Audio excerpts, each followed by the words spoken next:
Carpentry by NJT is based in the western suburbs and has many years of experience to assist you in sourcing any and all of your carpentry needs.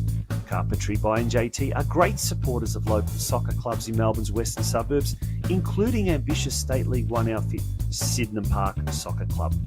Home Builders Corp, meanwhile, is a Melbourne-based construction company by the same owners with more than 15 years' experience. Home Builders Corp specialises in new homes and unit developments. With attention to detail, they work to the highest standard to satisfy their customers with a very quick turnaround.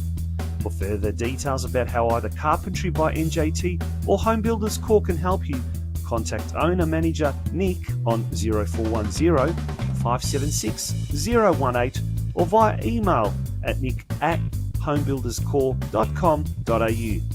Carpentry by NJT and Home Builders Corp are the proud major sponsors of the Football Out West show.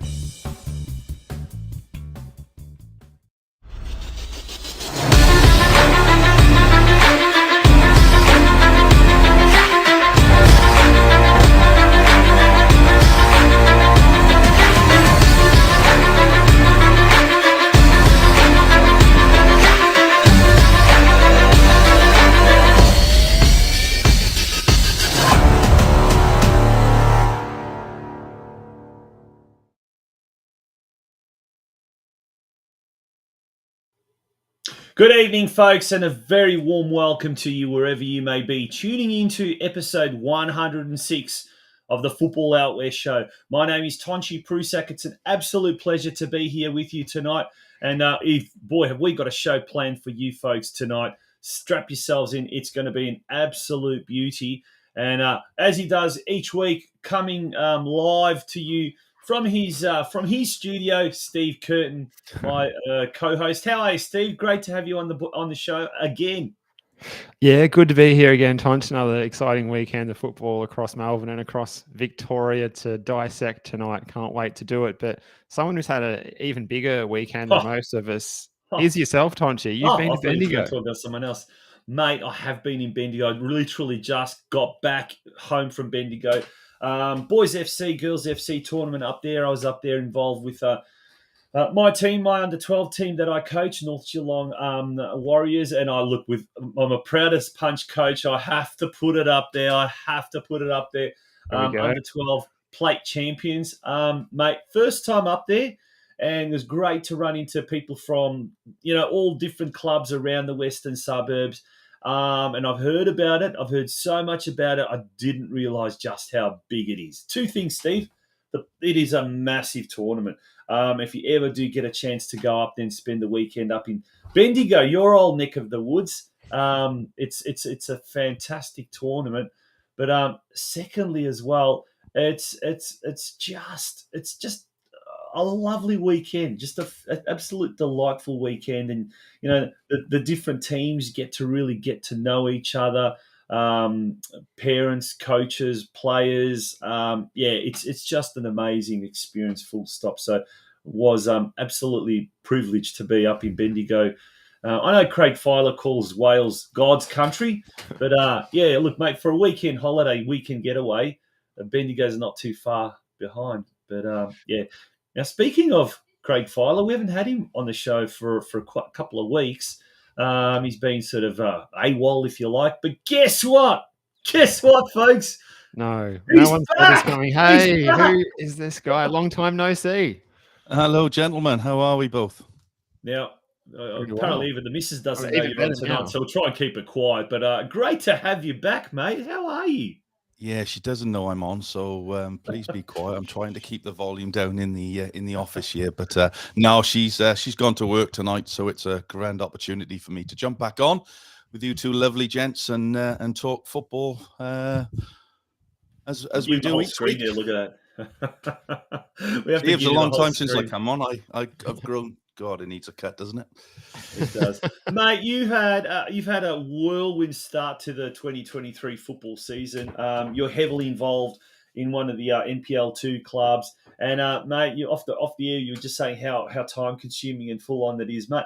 As a coach, not many people understand a lot of the work that goes on behind the scenes. And you have been getting all the guests for us behind the scenes, working really, really ever so hard. So, folks, Craig hasn't been bludging. No, he's been really putting it in. But how are you seeing the start of the 2023 winter season from your end?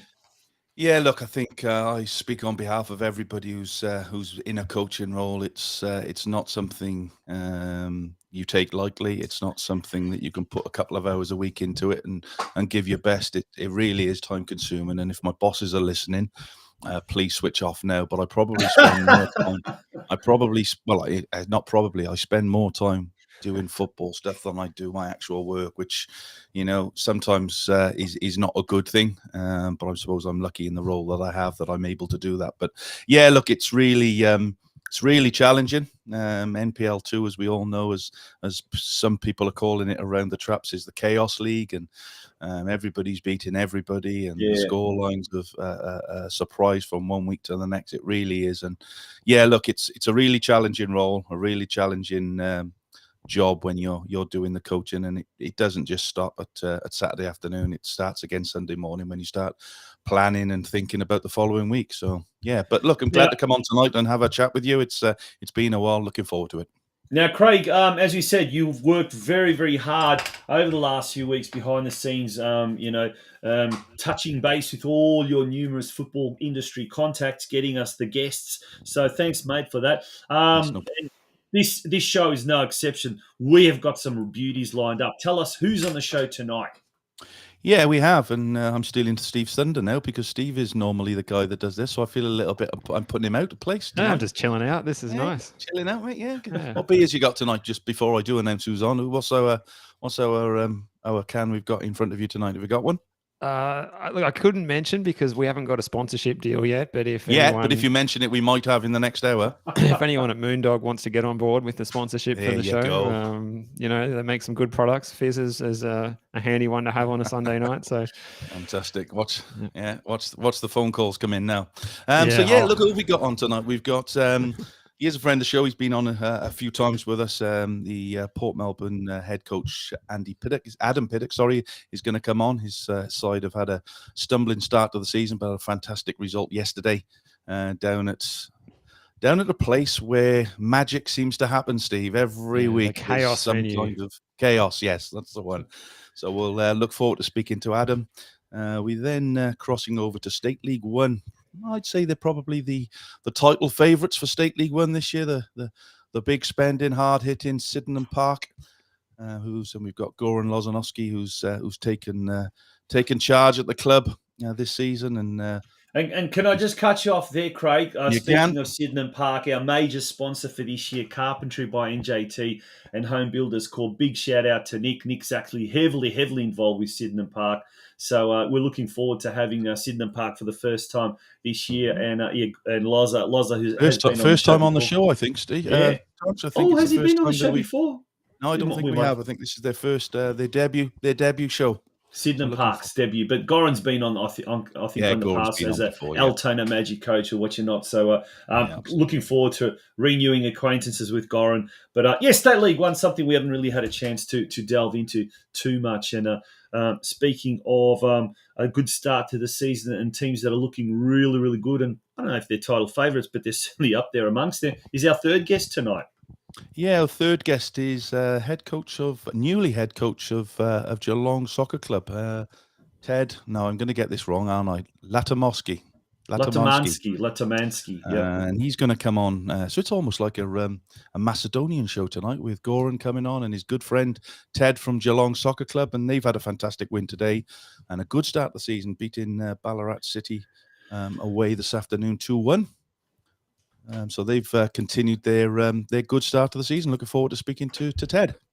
Yeah. Now, this is around about the time when Craig, me and you, we just switch off and we let Steve take over. It's going to be the news desk after this little break, and Steve has got a lot of news lined up, folks. Don't go away. You're listening to and watching the Football Out West show here.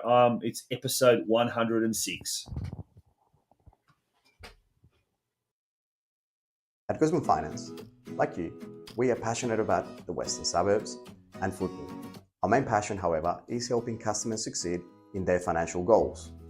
As trusted mortgage brokers, we offer knowledge, personalised service, and access to hundreds of loan products from Australia's leading lenders.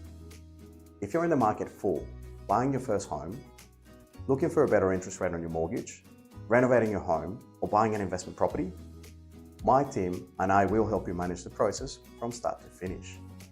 Avoid costly mistakes and expensive loan products. Contact our office on 9369 6805 or 0425 826 055.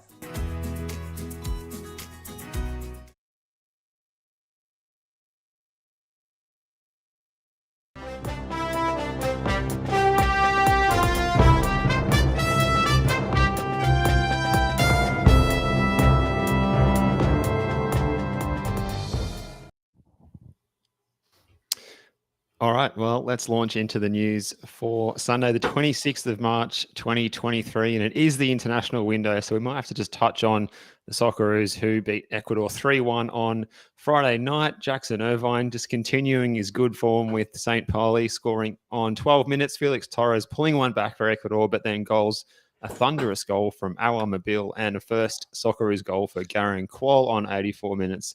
Sealing the result. But also in international football news, a couple of NPL Victoria players in the AFCON qualifiers. Majak Mawith of Dandenong Thunder, Ajak Riak of South Melbourne, and Jackson Morgan of the Bentley Greens, all helping South Sudan to a 2-1 win over Congo on Friday. And they're going to be playing Congo again the second time on that'll be Tuesday at 12 a.m. or Monday night our time.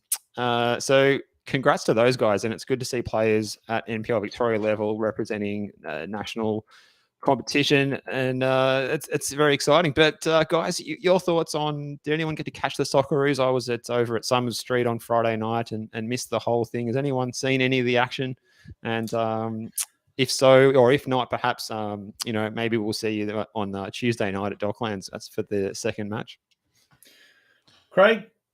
No, unfortunately not for me. I had other plans on Friday night or Thursday night, whenever it was. I can't remember. But I haven't seen it. Haven't seen any replays or anything of it. So I'm led to believe they did well, and certainly I think off the back of the World Cup showing. Obviously Graham Arnold signing his new contract as well, which, by the way, I think is a fantastic appointment. He really did galvanise the group, didn't he, through that World Cup? And it seems as if they've started well again, even though it was a friendly. Yeah, look, I tuned into a little bit of it. Like I was up in Bendigo, and we just sort of settling down and watching it. It's kind of in the background. I think my little boy was watching it more than I was able to, as we were unpacking and getting settled. Well, aren't we bad for a football show that we didn't really watch? Oh, actually, this whole weekend, apart from junior football, didn't really take much in. Look, I watched a little bit that I could. They were quite impressive, the Socceroos, I think, after a bit of a poor start. But what really, really surprised me was the crowd. I don't know, the crowd just I would have thought, first game back after the World Cup, it was a homecoming. And it was up in Sydney, which is kind of that spiritual home of the Socceroos. They always seem to get better crowds up there. I don't know what the actual official crowd figures were, but they weren't. It definitely wasn't a sellout, put it that way. Yeah, look, I think it's been a talking point recently, hasn't it, about the crowd in the football. Certainly in the A-League is diminishing rather rapidly, and it's sad to see that was the case up in Sydney. But less than 20,000 attended the match, so that's a little bit south of what I would have expected after the heroics from the World Cup, given that this was the welcome home celebration match to mark the great occasion that we had just in December, not long ago. So, I love Tony Hudson's comment there. I'm sure Melbourne will make up for the abysmal Sydney crowd. I'm not sure, Tony. I hope so. But yeah, it was really disappointing. What do you put it down to, Craig? Like both the Socceroos crowd, which is pretty poor, and also the A-League crowds that have been just diminishing gradually, have been pretty poor. I don't know. What's Yeah, your look, take? I've had my say on this before, so I won't go into it too much. And the A League for me is, I just can't get it, guys. I can't watch it. I don't watch it.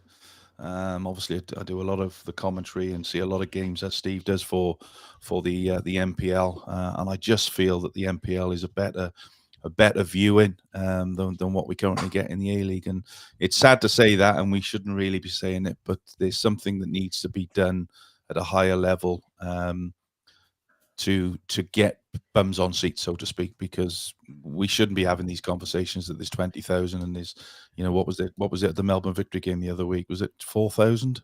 5,000 of a Melbourne Victory game with supporters of 25,000 members.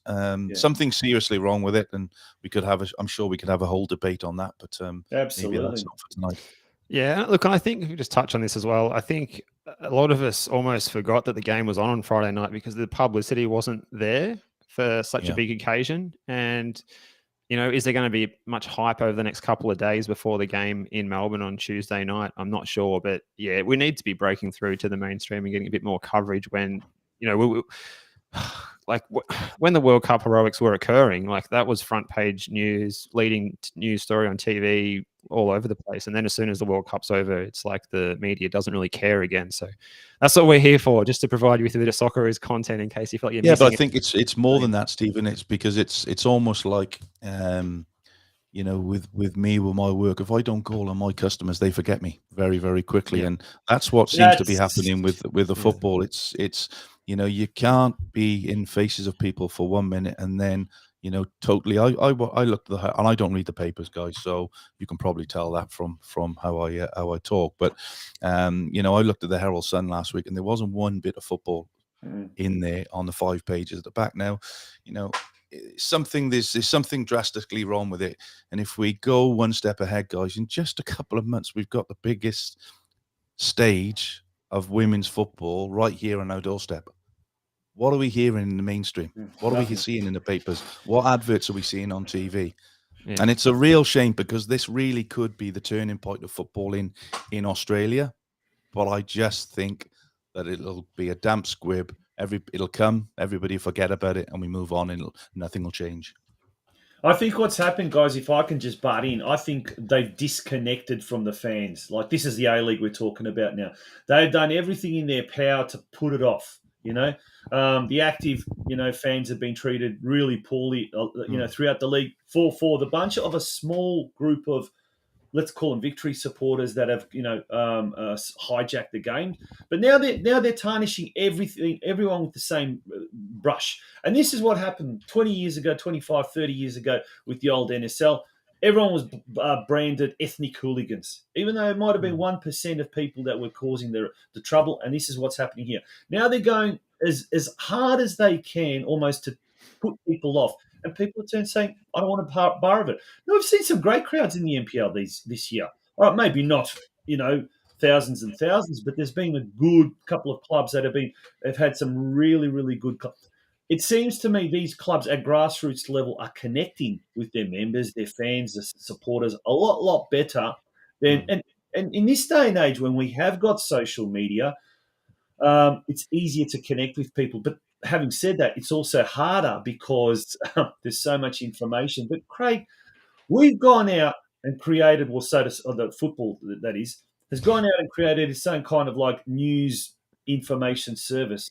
And what do? We call it Keep Up or Keep It or whatever it's called. That's supposed to promote A-League football. I mean, what sort of a name is that, firstly? And secondly, like, where do you see that? Like, it's almost like you have to really go hunting to find any kind of information.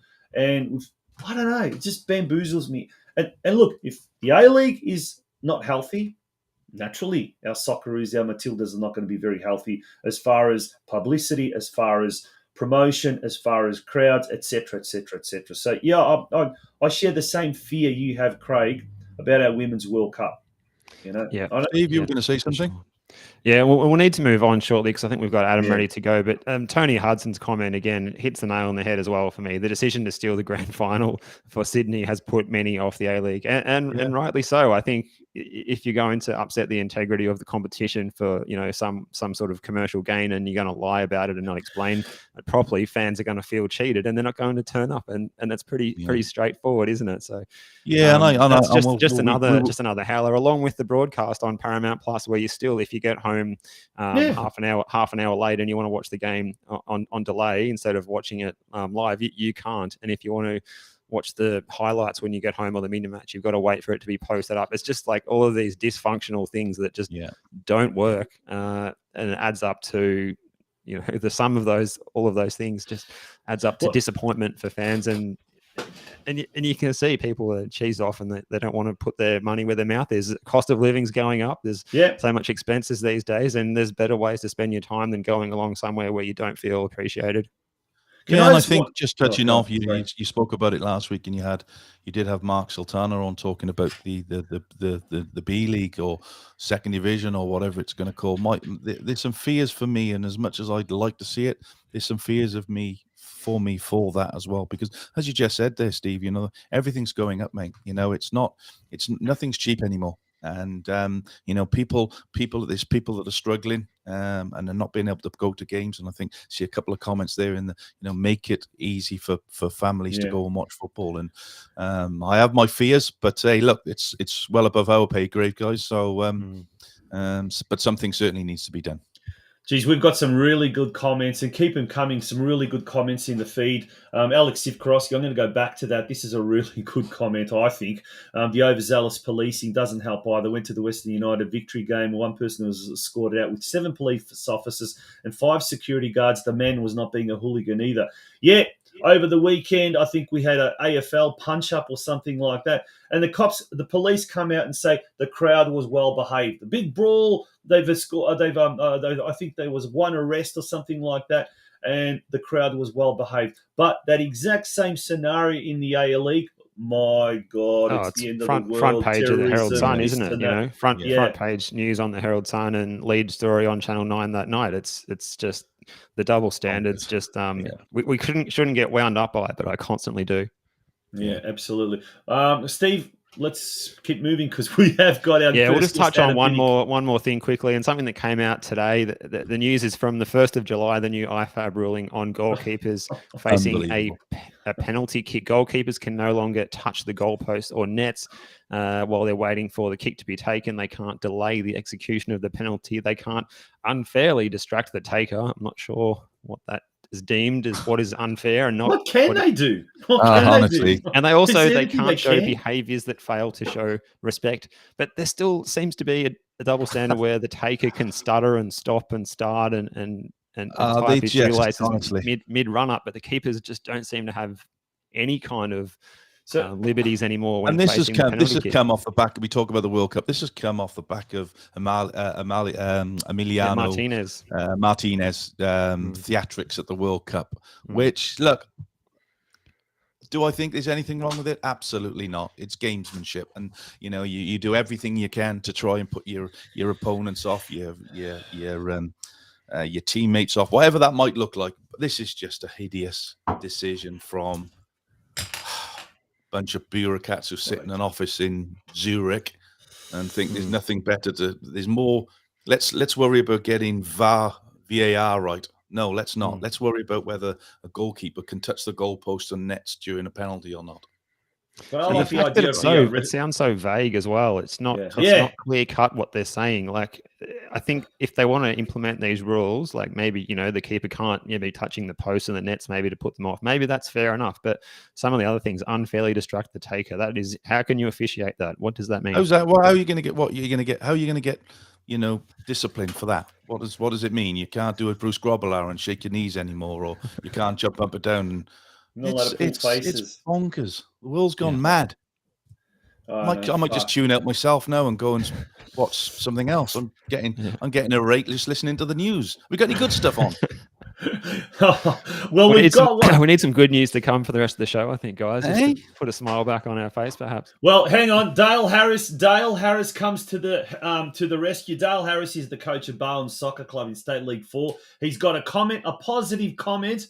This is aimed at you, Steve, I think. The best-looking journalist around. and Craig Filer. Yeah. Well, Dale, I think can he's you talking clarify? about you. He's definitely not talking about me. We'll need Dale to clarify. He may well mean yourself, Tonch.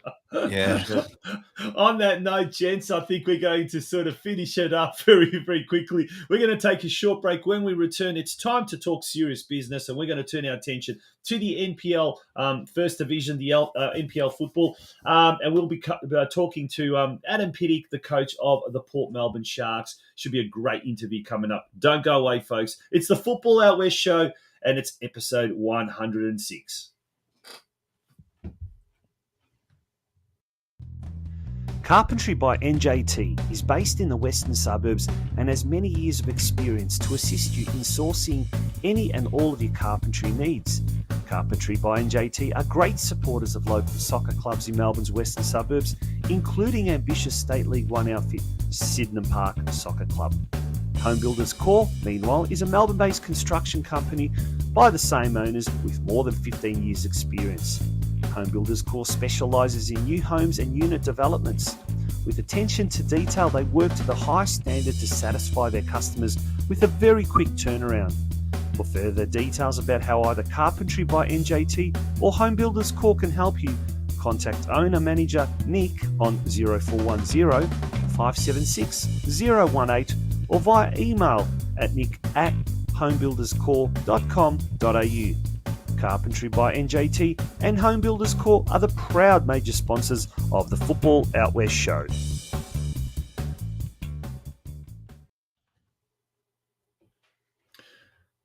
Welcome back to the Football Out West Show. And Craig, you're going to do the introductions for our next guest. He forgot to switch his phone on again. His microphone. There you go. Sorry, There we gents. I go. just switched it off while I was typing away. It's been a while. It's rusty. It's been a while, yeah. No, we absolutely. appreciate that you switch it off when you're typing away. That's good. Yeah, there we go. Yeah, it's a pleasure to get our next guest on. It's been a while since we've spoken to him. A lot's gone on since then, and it's a pleasure to welcome Adam Pittick to the show. Good evening. Evening, guys. How we going? Very well, Adam. How's yourself? Yeah, not too bad. Better Sunday night for me this week, so looking forward to the chat. Very good. Very good. Adam, we'll jump straight into it then. 6-2 winners down at George Andrews, a venue that's known for chaos, and this was one of the highest scoring games I've seen for a while, 8 goals in total. Some of the results hadn't gone the way that you would have hoped in the last couple of weeks. What was the message to the guys leading into this game? Yeah, obviously it's a very hard place to go to get a result, and if you do get a result, normally it's your back's against the wall. So to get the result the way that we did last night, was very pleasing, and it's just reward for the boys' efforts. The message during the week was, we really stripped it back, to be honest.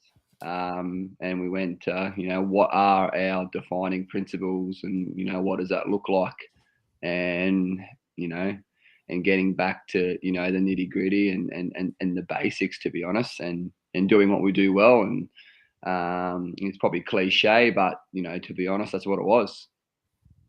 And that's a really interesting point that you say there. And as a coach myself, how important is it sometimes to go back to basics with players? Because we always put emphasis on different scenarios based on different teams, and but the structure of it always stays the same, or the principles stay the same. How important is it sometimes to just go back to the basics of this is what we do in and out of the ball, guys?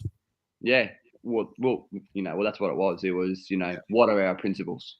What do we want to look like as a team? And then what are the basic fundamentals of those principles, pretty much?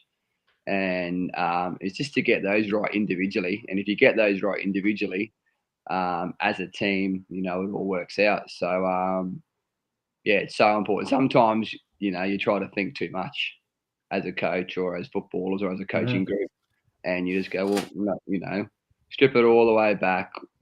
What do we want the game to look like for us on a personal term, and as a team?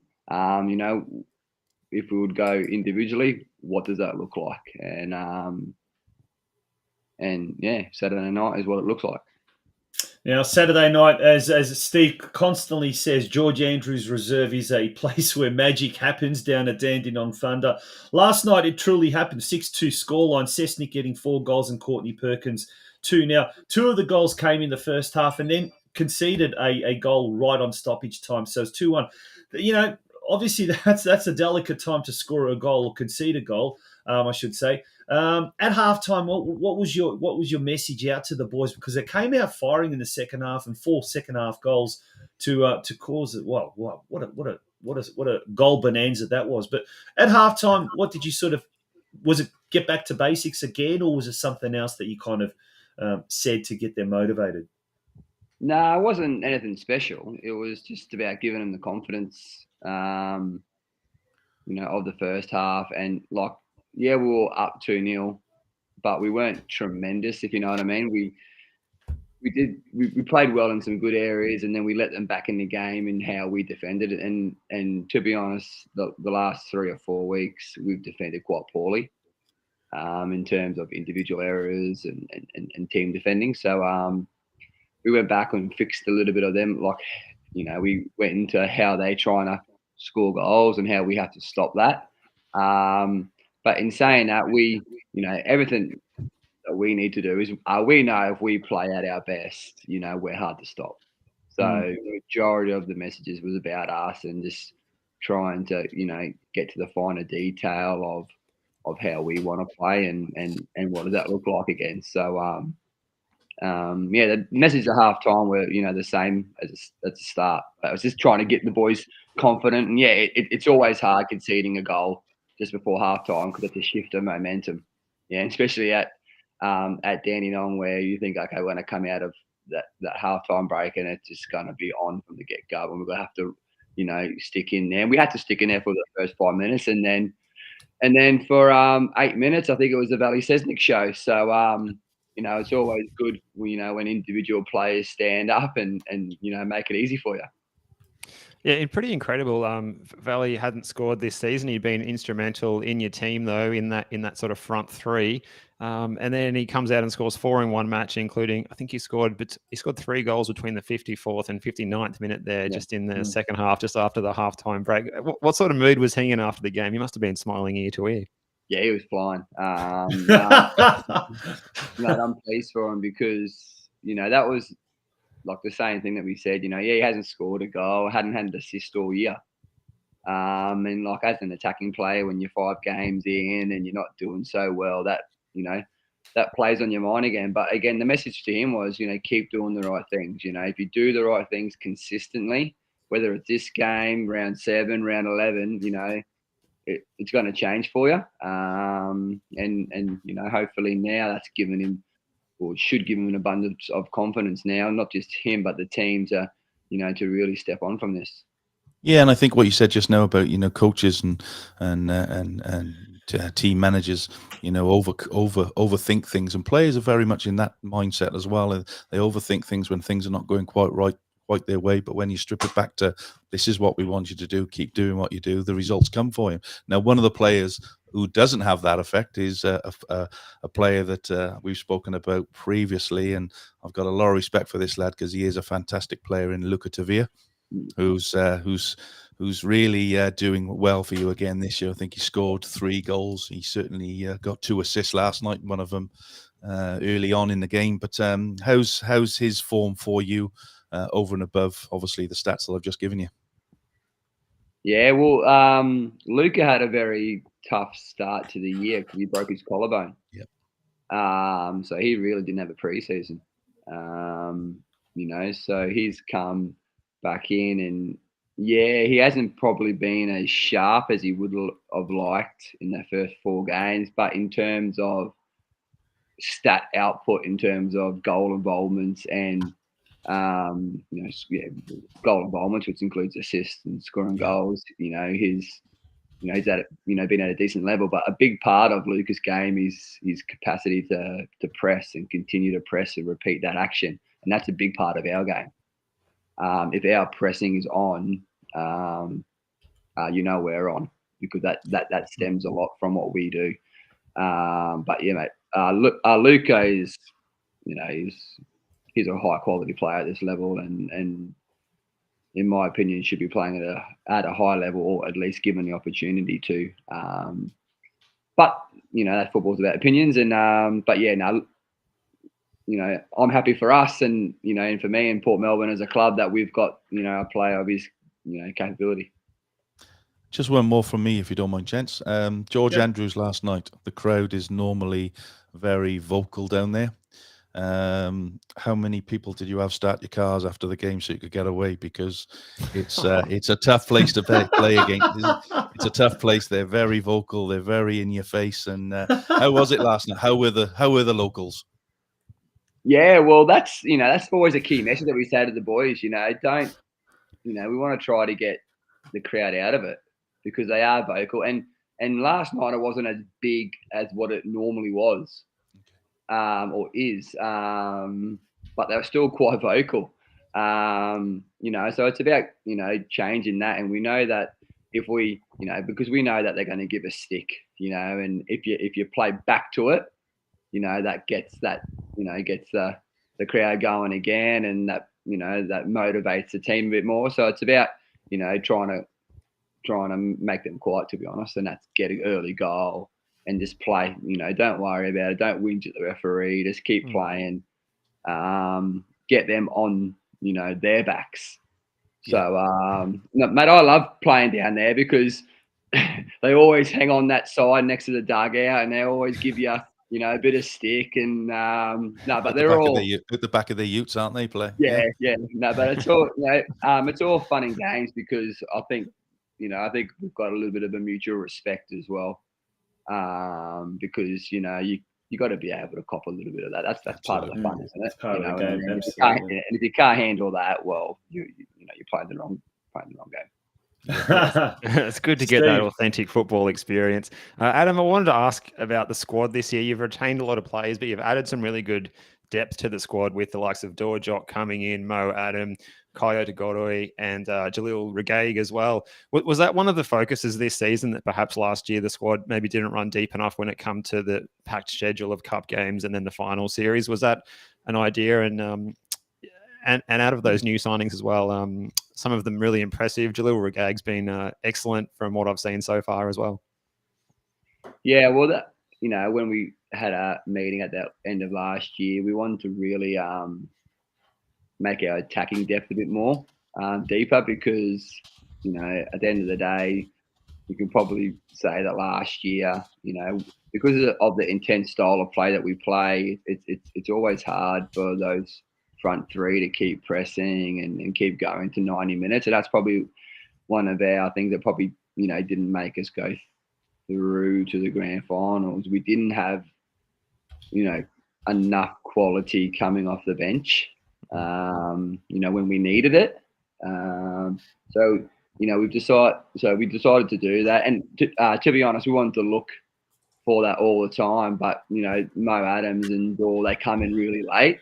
In the transfer window, and in pre-season, so they're just trying to get up to speed, with that, and that's probably a big part of, we could have quite easily, played them, started them a lot more, but it's about, getting back to the principles, and who knows that best at this time,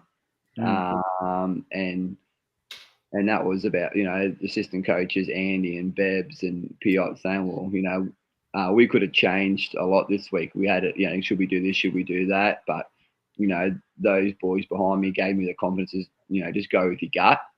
And the gut saying that, okay, they're probably not 100% aligned in terms of how we want to play in principles, not due to lack of trying, it's due to lack of, not being in that environment for long periods, and in pre-season where you can have safe to fail experiments in games. At the moment we can't do that, but those boys are coming along really well, and you can see when they come on they're lively. And they're working hard, and they're probably going to be like the same like Valley and Jacko have been. Valley and Jacko, they're working hard, and on Saturday night there was 6 goals between them. So that right hand side was electric, and it's going to be the same to those boys. When it hits the straps, it's going to hit the straps, and look out. Well, we're speaking with Adam Piddick, the coach of the Port Melbourne Sharks. And Adam, mate, it's unbelievable. It's almost one quarter of the way through the NPL season. 6 rounds have been played. We'll have a quick look now at the some of the scores, or all of the scores in round 6. Melbourne Knights on Friday night defeated Altona Magic 3-1. Now, quickly, Steve, you were at that game. You called that game. How did you see that game? Yeah, the Knights came out of the blocks pretty well with that early goal by Albano, and that sort of set the game state for a little while. But Altona really got back into it and were unlucky not to have maybe pegged back that lead before half-time. They were unable to do so, and then they sort of sacrificed a couple of players, took off Tommy Semi, and then Kieran Bramwell pounced to get his first in his new colours with the Knights, and Mo Sumayoro coming on off the bench and scoring again, and then Jonas Markowski getting his customary goal. That's his 5th of the season and his 4th in 4 games from the spot kick, which he had to retake as well, so hats off to him for staying composed in that. And that was the full-time score at Knight Stadium, 3-1 to the hosts. They're going along nicely with 3 wins in a row. Heidelberg United defeated Bentley Greens 3-1. The battle of the 2 promoted sides, Moreland City defeating North Geelong Warriors 4-1 at CB Smith Reserve on Saturday afternoon. The Warriors' 5th consecutive loss after a win on opening in the opening round against Bentley Greens. Avondale 3-2 over Green Gully. As we mentioned, Port Melbourne Sharks defeating Dandenong Thunder last night 6-2. Oakley Cannons defeating Hume City 2-1. And then earlier this afternoon at Churchill Reserve, South Melbourne defeating St Albans 1-0. We have a look at the ladder there after 6 rounds. Avondale sitting pretty on top. South Melbourne very, very close behind, and Oakley Cannons a further point behind. Then the Melbourne Knights, they've had a great start to the season. They're in 4th position with 11 points. Then Green Gully and Adam, your side, Port Melbourne Sharks, make up the top 6. Then we've got Moreland City, St Albans Saints, Dandenong Thunder, Heidelberg United, Hume City, Altona Magic, and then the 2 teams in the relegation zone, North Geelong and, surprise, surprise, Bentley Greens. Now, let's talk about Bentley Greens. Does that surprise you? I mean, bottom of the ladder, 6 games, 6 losses. Are they really as bad as the ladder suggests? Are they relegation material?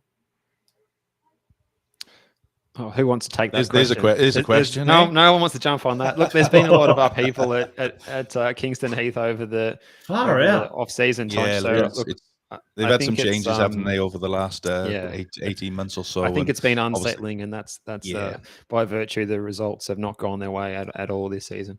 Yeah, I'm sure they'll get it right. Yeah, well, obviously, Bentley, in the past 10 years, they're traditionally, they're a big club in the NPL.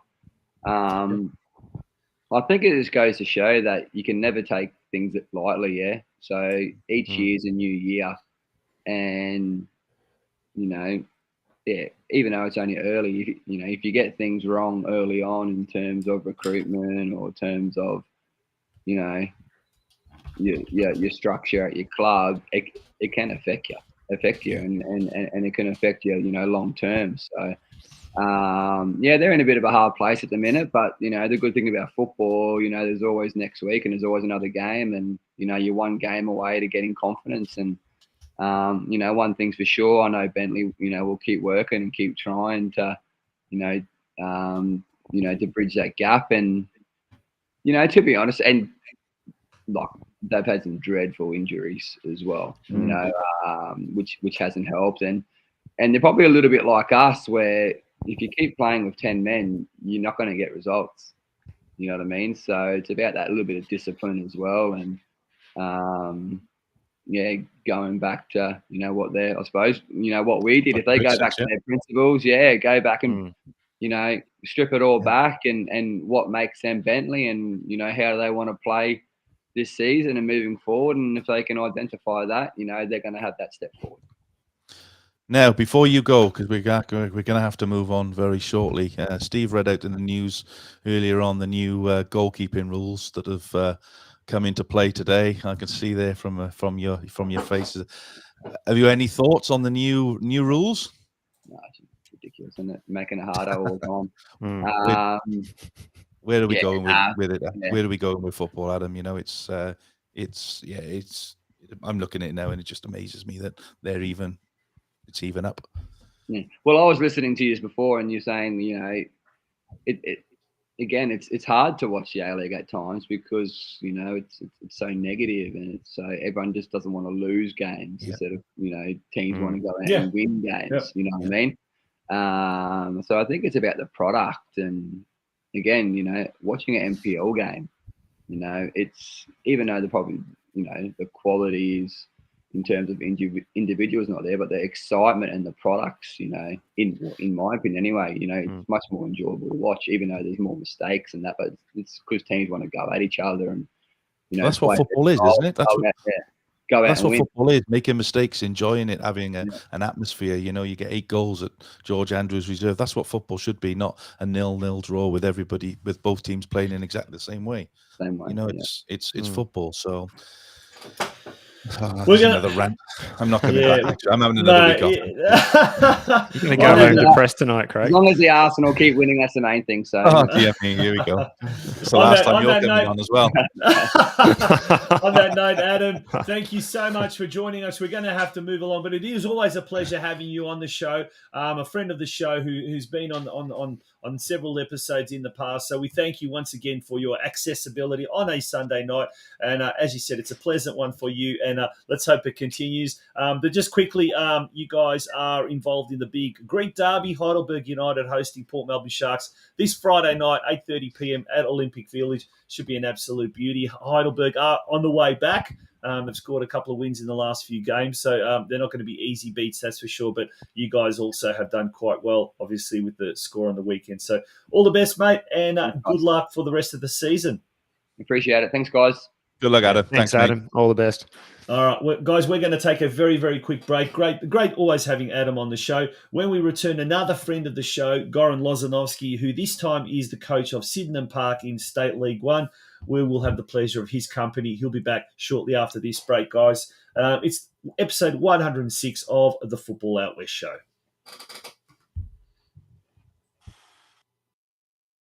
At Guzman Finance, like you, we are passionate about the Western Suburbs and football.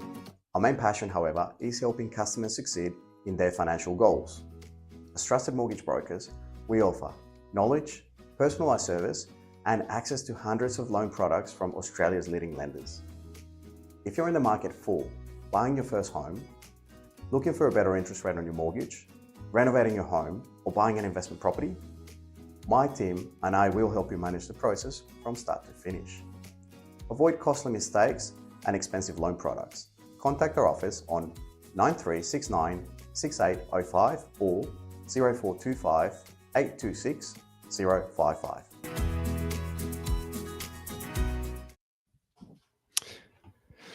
All right, and welcome back to the Football Out West show. It's time, guys, for our second guest of the evening, and we're going to go to State League 1. We're going to be going out to Melbourne's Northwest, where we have got, here he is on the screen, the head coach of Sydenham Park FC. He's got 2 wins from 2, so he's smiling like a Cheshire cat. Good evening, and how you doing, Goran Lozanovski? Steve, Tonchi, Craig, how are we? Good evening. How are you, mate? Very well, thanks.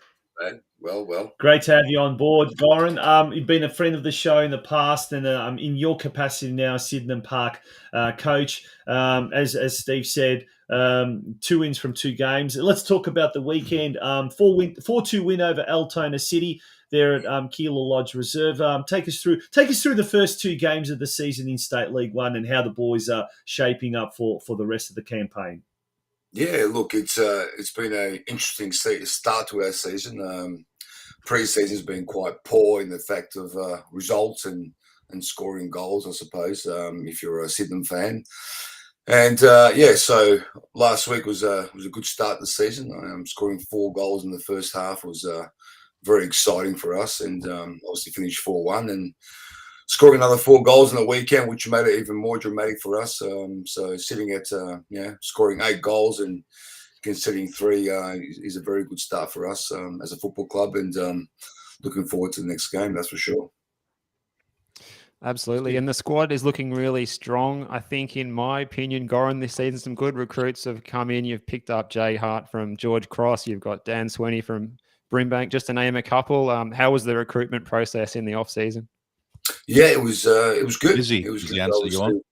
Yeah, no, it was Obviously, you named a few. Yeah, Jay Hart's been a great inclusion for us. I'm very fortunate to get quality of Jay's football ability, so to get him across, and fortunate for us, unlucky for George Cross, but that's football.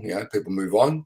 Players like Ethan Gage, obviously, quality DM, and has been around the game for a while, and so very experienced and very good for us. He's probably been one of our best two players in the last two games. And another goal scorer, Chris Davies, who used to be at the club, and obviously was at Preston for a while, and now he's back at the club and scored on the weekend, got his first goal, which is exciting for himself and exciting for the football club. And we haven't signed a player like, I don't know if you guys remember him, ex-Newcastle Jets victory player, Dylan Murnane. So he's on board as well. Indeed.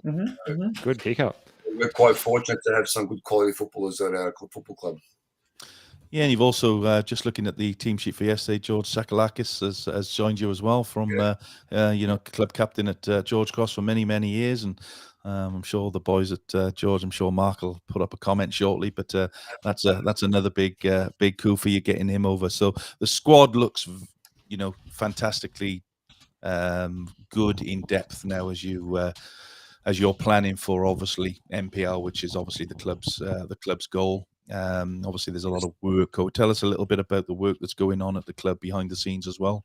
Look, obviously the club's doing a lot of hard work. The last couple of years, they've been trying to get some funds up and running through the council and government grants, and obviously they've got the third pitch up and running now, which I think just the turf needs to get laid hopefully next coming weeks. So we'll have 3 pitches rocking and rolling at the football club, which is exciting for the football club. So, obviously our journey is this year to try and get promoted. So no guarantees, but we all know that in football that, everyone builds a squad to try and win a league. And, we've done that at the moment, but, still got to win 22 games.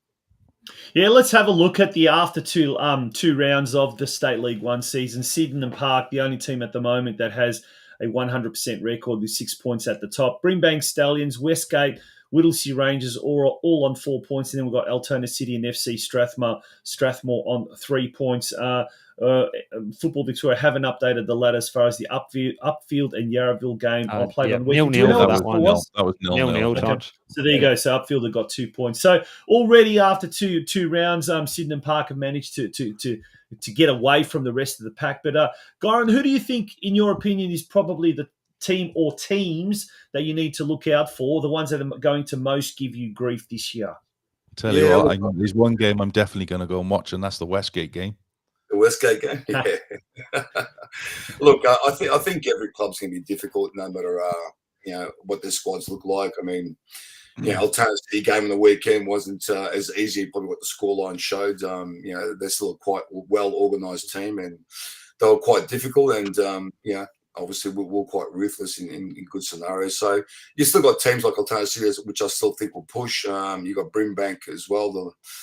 Brimbank's always going to be up there with Andrew Marth coaching him, and there's no doubt about it, they'll make it difficult. And we'll have some tough games going away to clubs like Whittlesea United and Strathmore away games and Karaya. All these games are going to be difficult. So I think every club is going to be quite challenging for us, no matter we're playing them at home or away. But like I said to the lads on the weekend, if we make home a fortress, then away we can always afford to drop some points if we need to. But look, it's going to be difficult with every club we play. At the moment, everyone wants to beat Sydenham Park, so I get, we sort of get that feeling at the moment. So we're quite comfortable with that scenario, and we'll take each game as it comes. And speaking of making your home ground at Keilor Lodge Reserve a bit of a fortress, you've got Keilor Park coming across, your near neighbours, this Saturday, April Fool's Day.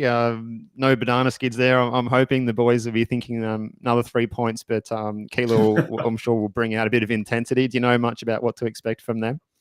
Yeah, I mean, look, I watched them last week against Westgate for half a game, and they really surprised me. I thought, you always hear rumours and stories about other football clubs, but look, I thought they were well organised and played well, and had their moments to score goals against Westgate. And on the weekend they drew again, but look, like I said, each game is going to be a battle for us, but we're really looking forward to it. Obviously, the fixture's been reversed, so we're playing at home this coming week. So, is that because of their ground laws, or?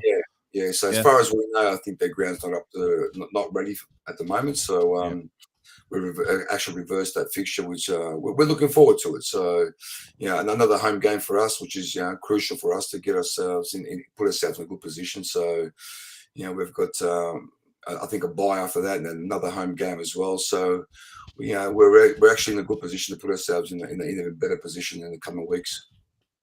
And Goran, what's the production line of young talent like at the club out at Sydenham Park at the moment? Is it somewhere that, if the club is pushing into NPL 3 next season, perhaps touch wood, not getting ahead of ourselves in any way, but if that is to be the case, do we think we've got some good young talent coming through ready to step up and get opportunities this year and next at an even higher level maybe? Most definitely. I think there's a couple of young gentlemen coaching our reserves at the moment who have done a tremendous job in the last couple of seasons, and I think they've found some good young crop talent.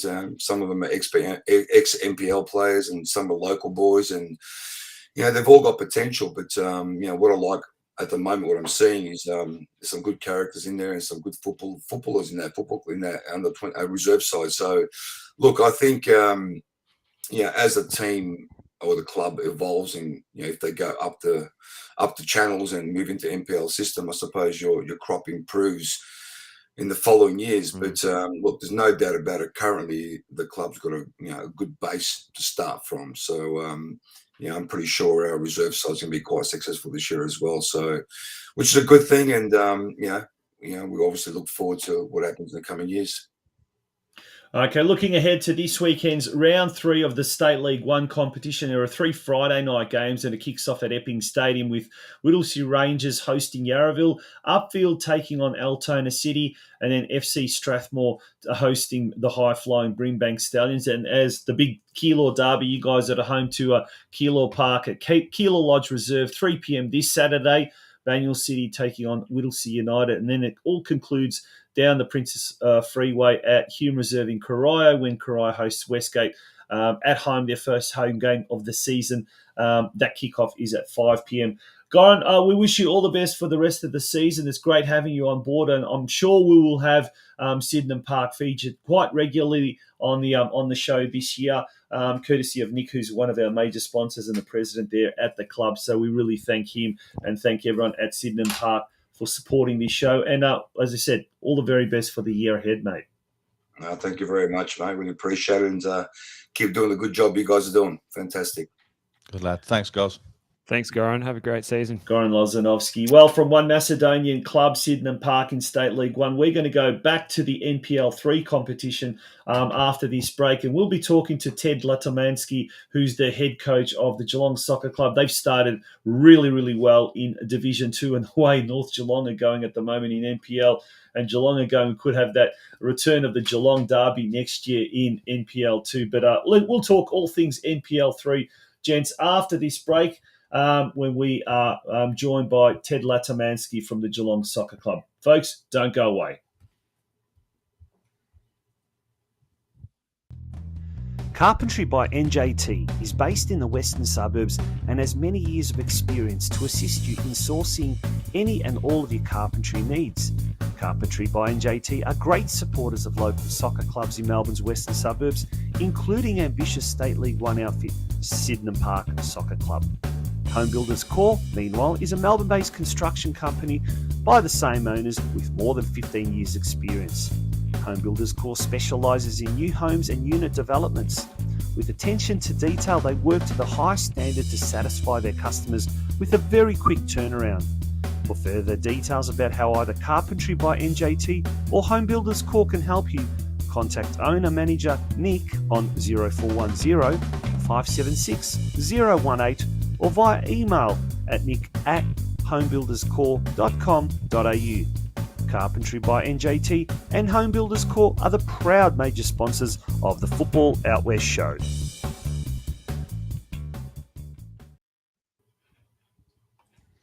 All right, welcome back to the Football Out West show. Thanks again to our sponsors, Carpentry by NJT and Home Builders Corp. Thanks, Nick. And Tonchi, you just mentioned that we've got a good comment come through from Alex Sivkorowski that the Upfield Altona match from the State League this weekend will be broadcast on the Upfield Facebook page. And look, I fancy that Alex might be commentating that match too. So Good chance. something to tune in for there, guys, if you've got a bit of spare time whenever that match kicks off on the weekend.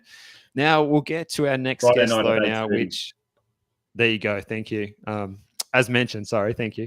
Now, winning coach from this afternoon. He's straight back from a trip to Ballarat. It's Ted Latimansky. We get him up on the screen. There he is. He's back. He's had a win at Moorshead Park for Geelong. 2 wins from 2. Ted, how you going? Good, Steve. How you going? Craig, Tonchi. It's great to finally see Tonchi face to face this time. Yeah, I think we did an article for the Geelong Advertiser a couple of weeks ago, whatever. We hadn't spoken I thought it was like 4 or 5 years ago, and the last time Ted coached at Geelong. But Ted, you were coaching, your first stint at Geelong was something like 2014, almost 10 years ago. Mate, Almost 10 years. wow, how time flies. What's it like being back at Stead Park? And it's been a brilliant start to the season, but how have the first few weeks, months at Stead Park been for you, homecoming of sorts? Oh, look, I think it's been fantastic. I mean, I was at the club as a player. I went back and coached in 2014 and being back as a coach again, I mean, not much has changed in regards to the personnel there and the people. And it's just a very family-orientated club, very hospitable, really, really driven people there. So it's really good environment. And since you were last there, you've spent some time most recently at Green Gully, before that Northcote City. How have you developed your coaching scene? Are you a different style of coach, or are you still more or less the same operator as when you were last at Stead Park? No, I think as coaches you have to adapt and you have to sort of change with the times. I think, I mean, it's interesting you had Goran on before. I was Goran's assistant at Northcote in 2013-14. You learn from great players, great coaches like that. But you definitely need to adapt and move with the times, because the generations are different, as we all know, and kids are, in a different space today versus 20, 30 years ago. So definitely you try and tweak it and change. Yeah, now obviously you've come into the club there and had to change a few things on the player front. Ted, you brought a lot of young players into the football club. How was your off season in terms of bringing players to the club? How did you sell the club to players to come down to Geelong? Because as we all know, it is very hard to get players to Geelong. How did you sell that to them, and how have they adapted to the new premises? I think, Craig, there's a lot of footballers out there who are on the brink of senior football in the NPL environment. Getting opportunities here and there. And then this was a tact where I was really, sort of going at, where, we signed Damien Grimsditch from Avondale, a squad player, had a few minutes, signed goalkeeper from Green Gully in the reserves, Thomas Yoshifosky, absolute quality keeper. Jai Spiteri from Burundara, he had a stellar season last year. So, we brought in some visa players of quality. We lost a few players, moved on. But overall, we really wanted to create a change room that was solid, a change room that was, in harmony. And I think we've done that. And me, in my opinion, as a coach, I think that's half the battle. Getting good footballers in, good people. And I think we're there. We just got to stay on top of things in regards to that. Well, we know it's a tough league, and we'll just, before we go through, ask some more questions, we'll just go through some of the results just to show how tough this league is. And I was fortunate to be at George Cross on Friday evening. George Cross losing their first game of the season, the second game at home, but they lost their first one to Burundara Care Eagles 2-1. North Sunshine had a 5-2 home win against Box Hill United. Nunna Wadding had a fantastic win, 3-0 win at Essendon Royals, who were winless in their opening 2 games. Doveton continue their losing momentum, losing 2-0 at home to Melbourne Victory.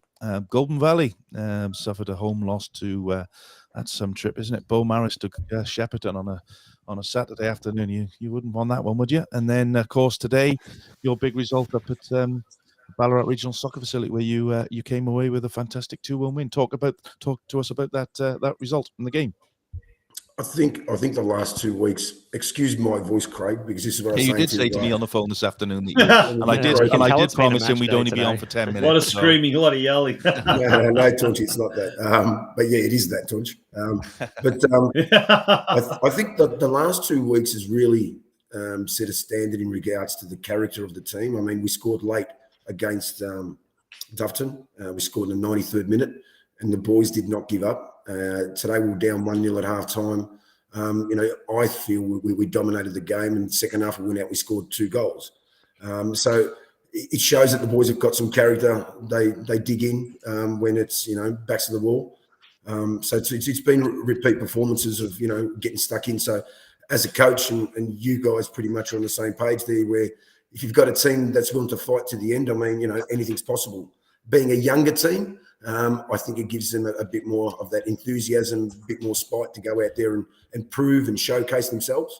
But the last 2 weeks have been fantastic. But again, it's a long season ahead. There's a lot of work to do, and it's very even competition. And Craig, I was there on Friday night. I watched the Georgies and that Burundara game, and if you don't turn up and if you don't work at that 100% and put in, you're not going to get nothing. Yeah, and you mentioned you've got a youngish squad there, Ted. Trojkowski scoring the go-ahead goal on 85 minutes. Were you happy with the way the boys closed out the game after that, or was there a couple of nervy moments in stoppage time as you hung on for the 3 points? No. I thought we were comfortable, and I thought the boys closed out the game quite comfortably. And Trojkowski stepped up, and Anthony's a quality player, quality person. He had no problem. I asked him after the game. I can't look at the penalty takers. I always turn me back. I just got too much nerves. Fair enough. Seeing it on replay, Anth slotted it comfortably. But it just shows the resilience of the team. And we were playing Essendon Royals next Saturday night. So that should be a big game. And they're big games every week. I mean, I know it's a cliche, but that's the reality of it. Yeah, I'm actually going to come down and have a look at that game next Saturday after hours. That should be good. It's going to be streamed live. I know I'm going to be commentating that. And Craig, are you going to be commentating that with me? Are you? We'll have to wait and see. We'll have to wait and see. Oh, well, I'm actually sounds like maybe yes. I'm actually up in Melbourne. I have to. I'm involved in another junior tournament, and I'm going to have to burn rubber to get back in time. But talking about Anthony Trojkowski, he's the captain this year. Young fella. He's an excitement machine, as he's one of your other players, Jesse Devers, an import, who, when I was speaking to Steve Janoski, the football director there at Geelong a few weeks ago doing the season preview, he was telling me this fella is a real excitement machine. Tell us more about some of these players that are really generating a lot of excitement at Stead Park. Anthony, Jesse, amongst others.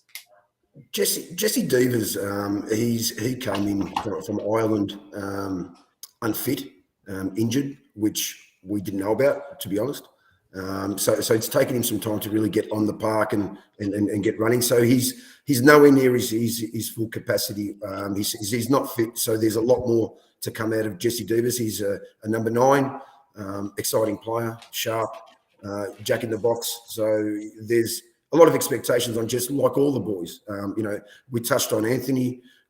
We've got a couple of Japanese boys who are great people, great footballers. We've got, players that are, working hard for each other. And like I said before, Jaden Ilievsky, it's just a really good, honest squad that will work hard. And that's what I expect from any team I've coached, to work hard for each other. But again, it's early days, long way to go. There's like I said before, there's big games every week. And how's the transition been from going? But we all know how difficult being an under-21s coach is. We've both been in those roles. Ted, how's the what's the word I'm looking for? The transfer into senior coaching. You've done it before. Was it transition quite easy for you to transition? That's the word I was looking for. Thank you, Steve. Was it quite easy for you to do it, or?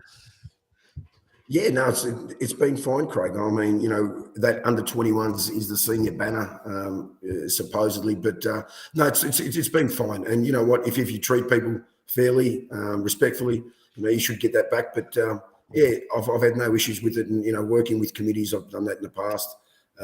Coaching, within the senior group in the past, it's sort of given me that experience of walking back in where not much has changed. But like I said before, I think the youth today is a lot different to when we were growing up. Yeah, So dealing with that and managing that, I think as people, as parents or coaches, we need to adapt. And, I think I've done that okay. Yeah. Steve? Yeah, so looking ahead to the season, is the committee, are they talking about they want to get back into NPL2, or is that sort of something that we're going to just see how we go? Is there a lot of expectation, do you find, being back at the club? I think there's always expectation of, succeeding and trying to get, the highest we can possibly be on the ladder. There's, talk of, in the next 2-3 years, we'd love to be in an NPL2 environment. There's no real talk about getting into the NPL2 next season.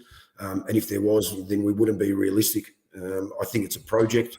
I think it's something that the club understands and the club's driving towards, where within the next 2-3 years, we would like to be in that NPL2 environment. And it's something where me and my coaching team, Arthur Davis, Peter Stojanowski and Rob Teleski, it's something that we want to sort of be there long term to see if we can get the club into that NPL2 environment. So, yes, we talk about it. And yes, there's no real, targets to, try and get there next year, because we need to be realistic about where we're at. Question Craig, for me there. Sorry, Steve. Yeah. Go on, mate. No, you go, mate. I'm throwing to for you. me, and it's just asked Tonchi to put it up there on the screen. Message from Tony Hudson this year. He said, we would like to see more younger players in NPL, NPL Div, and opportunities from 17 to 19-year-old. Now, I know we've had conversations on this many times at games. Ted, how do we get these players playing at the highest level they can? I think a lot of that also comes down to a bit of patience. And I think we've spoken about this, Craig, in the past, where a lot of the young kids, whether they're 16, 17, there's some talent. They want it now. And I get that too, but, you need to do some sort of an apprenticeship and, get some sort of understanding, get the Monday to Friday learnings, and, bleed them through.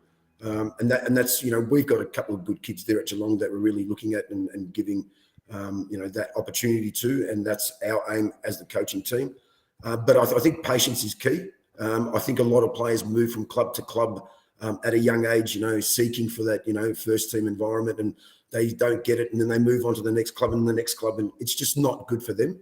I think sometimes it's best to just, knuckle down, do the hard yards, and see where that gets you.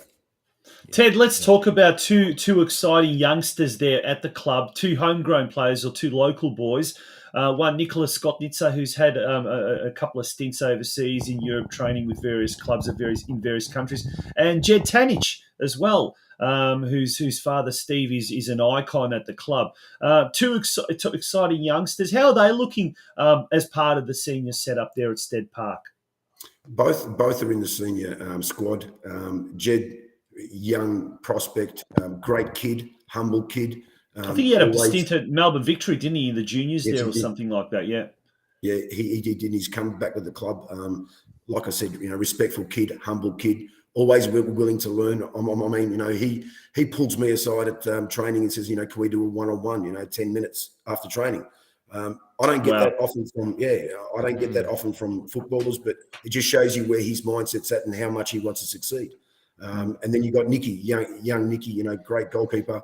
And this is a good thing where you bring in goalkeepers and there's that competition. I mean, at the end of the day, these kids need to earn where they're at, earn to be in that first team, because nothing's given. You don't get anything for free in life. And these are the conversations we have. Again, it goes back to patience. And, if they're willing to, do the hard work, be patient, they'll get rewarded without a doubt. Hope we've answered Tony Hudson's question. That was a really good. I'm glad Tony brought that up. That was a really good question. Very good question, and it's great to see that being integrated there at Geelong Soccer Club. Ted, would like to thank you for coming on the show. Like I said, it's great to put a face to the face-to-face conversation. We'll hopefully see you there on Saturday night at Stead Park, 6 p.m. kickoff.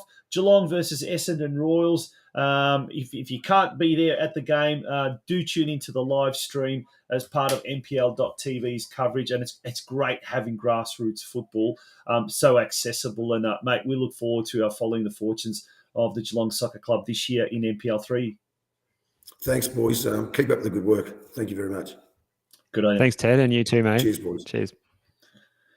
All right, boys, that almost brings us up to the end of the show. It was a really good show tonight, and that's simply because we had Craig Filer back on deck. So it was great to have you back on deck, Craig, and hopefully we might even have you again next week. But we might have to see what Mrs. F is up to next week, hey? Oh, he's done it again. He keeps on doing it. I'm going to have to give him a yellow Sorry, card. guys. I was typing again. I just don't want to make a noise while I'm typing. Yeah, look, hopefully I'll be back on next week if things... we'll see how things transpire throughout the week. But just a shout out to all the clubs. And before we get lots of messages from clubs saying you don't talk about State League 5 and 4. And if you want us to come on and get you on the... It's quite easy, guys. Message us, email us. Let us know that you want to come on the show, and we'll gladly get you on the show. It's not an NPL State League 1 show. It is about football right across Victoria. So if you do want to come on and have a chat with us, you know where we are, but don't moan if we don't. Steve-O, Yeah, you've made a really good... Yep. Well, we haven't. We've been through the NPL top tier. We've been through the NPL 3. We've been through the State League 1. We haven't been through NPL 2, which is the Chaos League. The Chaos League. Now, Craig is trying to veto us talking about this, but can we let's have a quick run through of the scores from Friday night. Dandenong City, Manningham United Blues 1-1. Yeah, there was a big away win. Signals go in here, guys. I'm gonna have to. Big away win for Langwarrin at Pascoe Vale. Pascoe Vale were going along swimmingly, but they were upset by Langwarrin 4-1. Preston Lions and Melbourne City there at BT Connor 1-1. There was a win for the Western United's under-23s against Werribee City 1-0 at Galvin Park. Moreland Zebras 2-0 over Brunswick City. Should I say Brunswick Juventus? I'm not sure why I've got Moreland Zebras written down here. That seems to be a bit of an outdated team name, doesn't it? So, Yes. So the Zebras getting over the City in Brunswick. And we've got a couple of games tomorrow night, 8:15, Bulleen Lions and Northcote City at the Veneto Club. And down at the Grange, Kingston City and Eastern Lions also at 8:15. So the Chaos League of NPL 2 continues. Langwarrin claimed top spot after that win against Pascoe Vale after 6 rounds. And there's a couple of teams with that game in hand for tomorrow night. Also, Northcote City and Melbourne City have a catch-up game on that is on the evening of April 11th. And just quickly looking at the fixtures, that's why they're only on 4 games. Yeah, looking at the fixtures for next week. Once again, Friday night football. We've got 2 games. Brunswick Juventus hosting Pascoe Vale should be a beauty. The co-tenants there at CEB Smith Reserve. Northcote City at home to Eastern Lions. Werribee City at home to Bulleen Lions on Saturday. There at Werribee at the Costas Mitre 10 Park.